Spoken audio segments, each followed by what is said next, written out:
네, 안녕하세요 여러분, 오프라이드 오가나입니다. 오늘은 이제 연말을 맞이해서 겨울철 피부관리에 대해서 한번 얘기를 해볼 텐데요. 다양한 피부관리법들이 존재하지만 겨울철은 어떤 관리를 해도 사실 피부가 힘들어하는 계절이긴 합니다. 피부과 전문의인 저조차도 겨울철이 되면은 항상 손, 발이 좀 트고요. 그리고 워낙 이제 알코올솜을 많이 만지다 보니까 손은 계속 건조하게 망가져가고 있어요. 그래서 핸드크림으로 계속 보호막을 조금 덧발라서 좀 해주고 있지만 막상 실제 시술할 때 또 손을 자주 씻기 때문에 이게 생각보다 쉽게 유지가 안 되더라고요. 그리고 또 찬바람이 불게 되고 이제 또 난방, 또 히터 이런 것들 때문에 더더욱 이제 공기 중에 수분은 점점 없어져서 건조해지기 때문에 실제로 우리 피부에 있는 수분조차도 외부로 많이 뺏깁니다. 그래서 얼굴 피부도 많이 건조해지죠. 그래서 오늘은 겨울철 피부에 주로 나타나는 겨울철 피부 고민 중에 가장 많은 고민들을 갖고 있는 홍조에 대해서 한번 알아볼까 합니다. 이제 건조하고 춥기 때문에 다양한 피부 질환들이 나올 수 있는데요. 특히나 이제 건조해서 피부 장벽이 망가지면서 오는 질환들이 되게 많습니다. 우리가 이제 추운 겨울 바깥에 있다가 안으로 들어가거나 그럴 때 이제 급격한 온도 변화가 나타나잖아요. 그럴 때마다 이제 특히 안면에 있는 혈관들이 늘어났다, 수축했다, 늘어났다, 수축했다 반복하면서 그 기능을 점점 상실하면은 안면 홍조가 점점 더 심해지는데요. 그래서 우리는 이제 안면 홍조를 어떻게 치료해야 되고 어떻게 분류해야 되는지 오늘 한번 알아볼까 합니다. 안면 홍조의 원인은 굉장히 다양한데요. 이렇게 추운 날씨가 되면은 심해지는 것이 특징이지만 음주, 흡연, 카페인, 그리고 이제 심한 감정 변화 등도 안면 홍조의 원인이 될 수 있고요. 평상시에는 이제 나이대가 점점 들어가면 여성분들 같은 경우에는 우리 에스트로겐 호르몬이 떨어지면서 홍조가 더 심해지기도 합니다. 그래서 내가 평상시에도 얼굴이 빨간지, 그리고 아니면은 급격하게 감정 변화 때문에 얼굴이 빨간지에 따라서도 치료법은 되게 나뉩니다. 그리고 또 여드름이나 질성 피부염, 기타 등등 다른 피부 질환 때문에 2차적으로 홍조가 발생되는 경우도 있는데, 제가 이제 그동안 유심히 환자분들을 잘 살펴본 결과 홍조의 대부분의 원인은 피부의 밸런스에 있다라는 사실을 발견하게 됐고, 그 밸런스를 찾아줌으로써 홍조를 치료하는데 큰 도움이 돼서 오늘 그 이야기를 좀 들려드릴까 합니다. 지금 보시는 환자분 같은 경우에는 굉장히 오랜 기간 동안에 홍조 질환을 앓고 있었고요.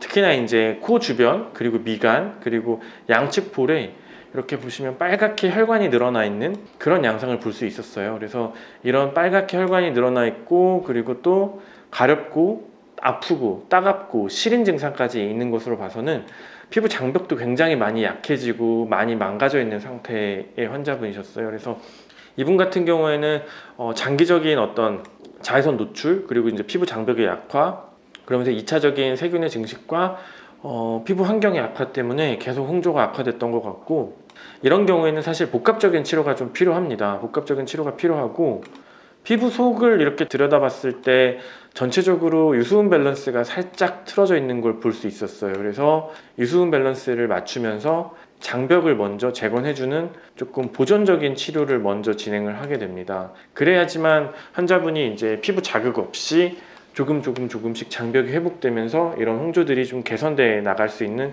발판을 좀 마련할 수 있고요. 그렇게 된 다음에 이제 V빔 퍼펙터나 여러 가지 이제 혈관 레이저, 그리고 이 장벽을 조금 튼튼하게 해줄 수 있는 진피층을 좀 건강하게 만들어줄 수 있는 포커스 팁을 이용한 피코 토닝이나 기타 등등의 어떤 레이저 등을 시행해서 최대한 자극 없이 환자의 진피층을 좀 건강하게 만들어주는 데 집중을 했습니다. 그래서 처음부터 이런 환자분들에게 레이저 치료를 하게 되면 굉장히 좀 악화되고 더 괴로워하시는 경우가 많기 때문에 우선은 장벽 개선, 그리고 유수분 밸런스 맞추고 전체적으로 이제 치료를 받아들일 수 있는 그런 환경을 만들어 드린 다음에 치료하는 것이 포인트고, 치료하면서 점점 아직 치료 중인 환자분이시지만 점점 좋아지시고 안색도 되게 밝아지는 걸 볼 수 있습니다.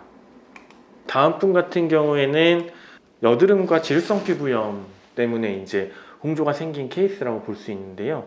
우리가 흔히 이제 지루성 피부염이다 그러면은 그냥 약 먹고 약 바르고 이렇게 넘어가는 경우가 되게 덜어 있지만, 점점 그런 것들이 좀 악화되고 반복되고 이렇게 되면은 피부가 점점 안 좋아질 수 있어요. 환경 자체가 안 좋아질 수 있기 때문에 근본적으로 피부 장벽 개선과 유수분 밸런스를 맞춰주는 치료가 필요합니다. 그래서 복합적인 관리랑 복합적인 레이저 치료를 통해서 블랙헤드와 모공, 그리고 홍조가 같이 개선되고 있는 양상을 볼 수 있습니다. 아직 치료 중이기 때문에 더 앞으로 한 5회에서 10회 정도 추가 치료 시에 더더욱 더 좋은 형태로 굉장히 좀 홍조가 개선되고 밝고 그리고 모공도 같이 좋아지는 그런 사례를 볼 수 있을 것 같아요. 그래서 이런 사례에서 볼 수 있듯이 뭐 여드름 피부의 홍조나 아니면 이제 지루성 피부염의 홍조 같은 경우에는 보통 모공이랑 같이 동반되는 경우가 많고 홍조 치료와 모공 치료가 동시에 같이 호전되는 경우가 많습니다. 그래서 따로따로 치료할 수가 없기 때문에 그런 개념을 좀 알고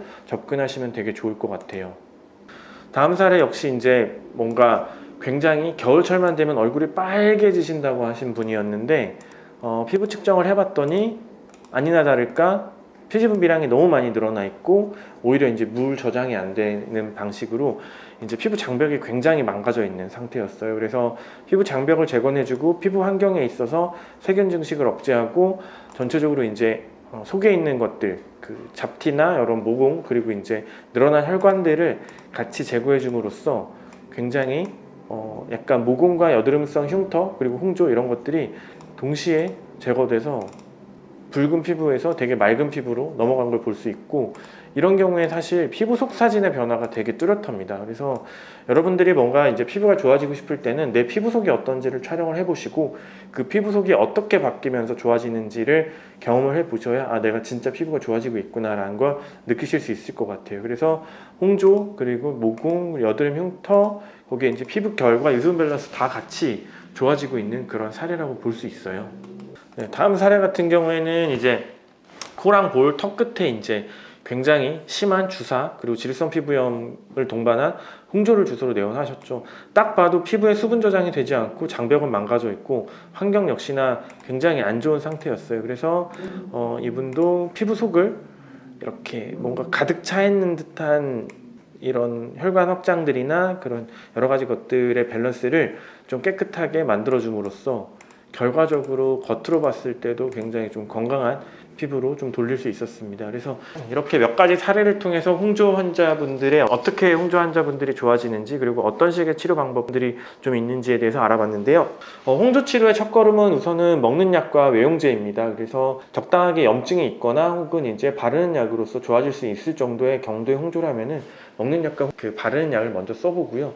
하지만 사실상 병원을 찾아오시는 분들 중에 90% 이상은 이미 어느 정도 진행되는 경우가 되게 많아요. 그런 경우에는 굉장히 사회적으로도 스트레스를 많이 받고 외모적으로도 컴플렉스가 되게 심하시기 때문에 그런 경우에 복합적인 관리가 같이 들어가야 되는데, 다양한 레이저들을 선택하기 이전에 그런 환자분들 같은 경우에 장벽이 잘 정리되어 있는지 장벽이 튼튼한지를 먼저 파악한 뒤에 만약에 그렇지 않다면 장벽 제거를 먼저 해준 다음에 그 다음에 이제 레이저의 복합 치료 그리고 후 관리 같은 것들이 들어가야 홍조에서 좀 벗어나서 좀 건강한 양상을 좀 보일 수 있을 것 같습니다. 치료 기간은 뭐 빠르면 3개월에서 길면은 1년까지도 되게 다양한 치료 기간을 보이는데, 대부분 피부 장벽, 유수분 밸런스, 그리고 피부 환경, 그리고 늘어난 혈관과 기타 등등의 복합 치료를 동반함으로써 90% 이상의 환자분들이 개선되는 것 같아요. 그리고 이제 개선됐을 때의 만족감은 굉장히 크고, 저도 이제 의사로서 되게 뿌듯하게 제 직업의 만족도를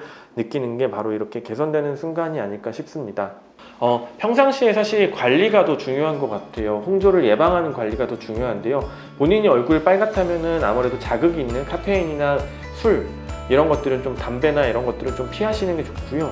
그리고 평상시에도 세안은 꼼꼼하게 해주시되 장벽이 망가지지 않을 정도로 부드러운 약산성 클렌저를 꼭 사용해 주시고, 재생크림이나 영양크림, 수분크림으로 본인에 맞는 본인의 피부의 장벽을 지켜줄 수 있는 어떤 보습제를 꾸준하게 사용해 주시는 게 좋고요. 만약에 내가 감정이 어떤 긴장을 하거나 혹은 흥분했을 때 얼굴이 붉어지는 그런 타입이신 분들은 교감신경 억제제나 그런 약물도 고려해 볼 수 있지만 장기적으로 사용하기는 좀 힘들기 때문에 내 실제로 피부에 문제가 없는지 꼭 먼저 체크를 해보시고 치료하는 것이 좋을 것 같습니다. 네, 지금까지 겨울철에 좀 흔하게 좀 악화되는 질환 중에 하나인 홍조에 대해서 살펴봤는데요. 다양한 원인들이 있지만 사실 치료는 각각 개별적으로 좀 맞춤형으로 치료를 해주게 되면 굉장히 좀 잘 호전되는 경우가 많습니다. 그래서 포기하지 마시고 가까운 피부과 전문의 병원을 찾아서 꼭 치료하시길 바라겠습니다. 지금까지 피부과 전문의 오프라이드 오건이었습니다. 감사합니다.